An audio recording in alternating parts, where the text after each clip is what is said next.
Most accidents in a workshop don't happen because a tool is dangerous. They happen because someone thought it wasn't. The moment something feels safe, that's usually when things start to go wrong. I've been doing this for about 30 years now, and there's something I've noticed that doesn't really get talked about. As tools become safer, people become more complacent. Now, don't get me wrong, I'm not against safety features. I use them when they make the process safe.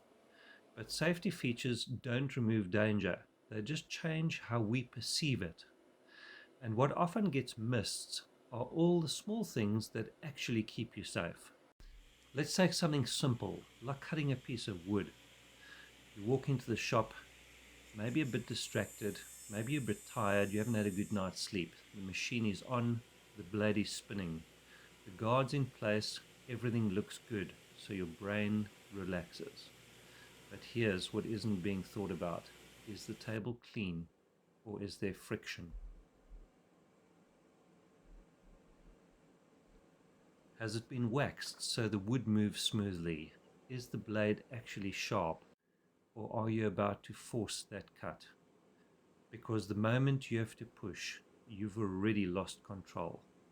And then there's something else, that subtle feeling right before the cut, when something doesn't feel quite right. Most people ignore that, but that feeling, that experience trying to get your attention. Now, there's actually a name for this type of behavior. It's called risk compensation. When something feels safer, we tend to take more risk without even realizing it. So instead of being more aware, we rely on the machine to keep us safe. And that's where things start to slip. Because safety isn't just in the guard, it's in the details. A sharp blade that cuts clean so you're not forcing the material. A table that's been polished so the wood glides instead of sticking. Your stance, your hand position, your focus. Even that slight hesitation before a cut, that's telling you something. I want to be 100% clear. I'm not saying get rid of the safety features. They're important, but they're not a replacement for skill. They don't sharpen your blade. They don't reduce friction. They don't make decisions for you. At the end of the day, the machine hasn't changed. It'll do exactly what it's designed to do. The question is whether you're paying attention to all the small things leading up to that cut.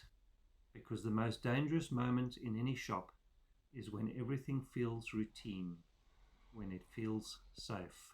So I'm curious about what you think. Do you think that these safety features make people more careful or more complacent? Also, let me know in the comments below what you do to set up for cutting or routering.